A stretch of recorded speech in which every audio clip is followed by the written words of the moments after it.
जय हिंद दोस्तों। एक बार फिर से फटाफट लेक्चर पर स्वागत है आपका मेरे यूट्यूब चैनल पर।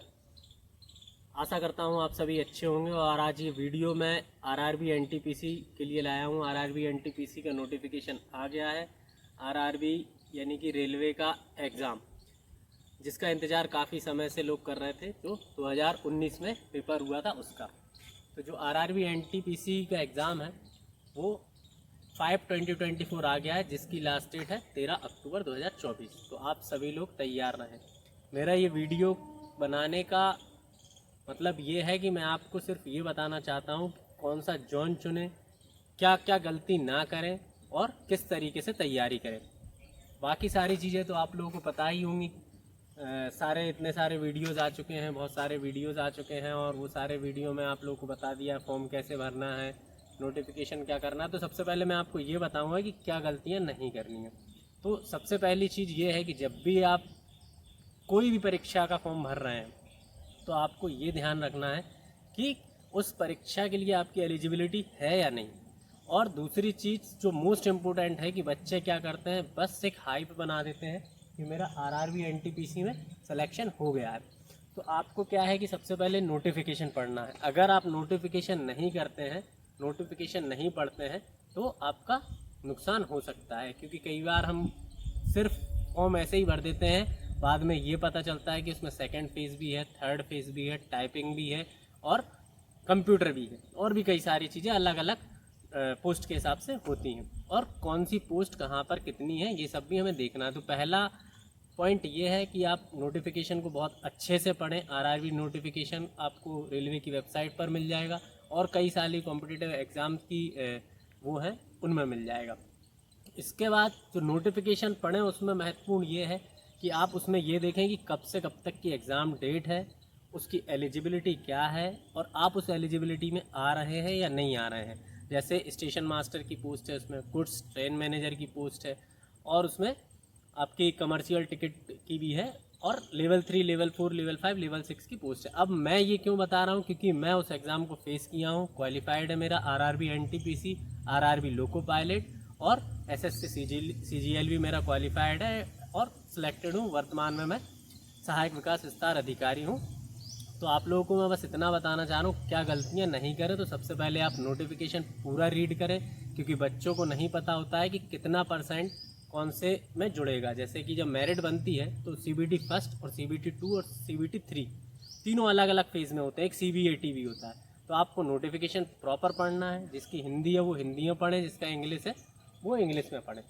सेकंड थिंग ये है कि आप फॉर्म भरने के बाद बस फॉर्म को भूल ना जाएं, या उस परीक्षा को भूल ना जाएं। आपको तैयारी डे 1 से स्टार्ट कर देना है।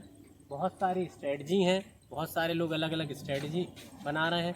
तो ज़रूरी नहीं है कि आपको उनकी ही स्ट्रेटजी फॉलो करनी है। आप अपने लेवल पे पढ़ें, जैसा आपको सही लगता है उस तरीके से पढ़ें। क्या होता है कि कुछ लोगों को दिन में पढ़ना अच्छा लगता है, कुछ लोगों को रात में लगता है। तो आप पढ़ सकते हैं जैसा आपको सही रहे, ठीक है। तो आप अपना टाइम टेबल खुद शेड्यूल करें, लेकिन मिनिमम आपको 12 से 14 घंटे पढ़ना पड़ेगा, क्योंकि आपको पता है कि इस बार पोस्टें बहुत कम आ गई हैं। पिछली बार जो पोस्टें थी वो 34,000 के अराउंड थी, और इस बार पोस्टें कम होके हाफ हो गई हैं, ठीक है। तो आपको इस चीज़ का ध्यान रखना है कि पढ़ना बहुत है, और ध्यान रखना है कि पढ़ाई जितनी हो सके उतनी करें। क्योंकि अगर आप तैयारी नहीं कर रहे हैं तो आपका कॉम्पिटिटर कर रहा है। आप अगर ये सोचे कि नहीं हम कल कर लेंगे, परसों कर लेंगे, तो ये बहुत गलत है। तो डे 1 से आपकी प्रिपरेशन स्टार्ट करें। तो मेरा फर्स्ट पॉइंट है read notification properly, and the second point is that कि आप डे 1 से प्रिपरेशन स्टार्ट कर दें। अब थर्ड पॉइंट ये है कि जोन कैसे चुनें। तो जोन चुनने के लिए आपको सबसे पहले जोन चुनने के लिए आपको ये देखना है कि कहाँ पर कितनी पोस्ट अवेलेबल है। पता चला कि आपने सिलीगुड़ी से डाल दिया, या फिर कि गुवाहाटी से डाल दिया, और पोस्ट वहाँ पर सिर्फ एक है या दो है, ठीक है। तो ये चीज़ आपको देखना है। और दूसरी चीज़, जब आप जोन चूज़ करें तो उसमें ये देखें कि उस जोन में कितनी आपको होम सिकनेस तो नहीं है। पता चला आप रह रहे हैं भोपाल जोन में, और उसके अलावा आप भोपाल जोन में रह रहे हैं और आपको गुवाहाटी से फॉर्म भरना है। बट ऐसा भी होता है कई लोगों को होम सिकनेस होती है और बाहर नहीं रह पाते हैं, और एक टाइम ऐसा आ जाता है कि आपको अपने घर वापस आना होता है, ठीक है। ये भी देख लीजिए। दूसरी चीज़ ये देख लीजिए पोस्ट कहाँ पर ज़्यादा है। अगर जहाँ ज़्यादा पोस्ट है तो वहाँ चांस आपकी प्रोबेबिलिटी ऑफ सिलेक्शन बढ़ जाते हैं। ठीक, इसके अलावा आप जोन चूज़ करते वक्त ये भी देख लें कि वहाँ कंपटीशन किस लेवल का है। अब अगर आप एस्पिरेंट हैं, तैयारी कर रहे हैं, तो आपको ये पता होगा कि कहाँ कितना कंपटीशन है, कहाँ बच्चे ज़्यादा पढ़ते हैं। अलग अलग जगह का अलग अलग जोन का वो है, तो आप जोन का विशेषकर ध्यान रखें, क्योंकि अलग अलग फेज़ में एग्ज़ाम होगा, हर जोन का अलग अलग कट ऑफ निकलेगा। ठीक है, इसके बाद चौथा पॉइंट स्ट्रेटजी। तो स्ट्रेटजी सबको पता है कि स्ट्रेटजी कैसे होती है, क्या होती है, लेकिन मैं बेसिकली आपको बता दूं, क्योंकि ये नॉन पॉपुलर टेक्निकल एग्ज़ाम है, NTPC non popular technical competitive exam. इसमें सारा आपका नॉन टेक का सब्जेक्ट्स आते हैं, तो आपको मैथ्स, रीजनिंग, इंग्लिश, जीके ये चारों आपको स्ट्रॉन्ग करना है। तो मैथ्स आपको डेली पढ़ना ही पड़ेगी, और मैथ्स में बेसिक, एरिथमेटिक, एडवांस सब कंप्लीट करना पड़ेगा।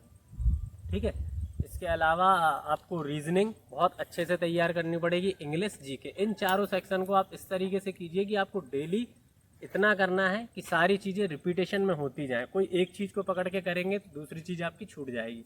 तो बजाय इसके कि आप एक एक करके करें, सारी चीज़ें एक साथ करें। ठीक है, इसके अलावा आपको स्ट्रेटजी में प्रॉपर सारी चीज़ों की रिवीजन करना है। ठीक है, बगैर रिवीजन के आपका ये नहीं हो सकता है। Thank you so much.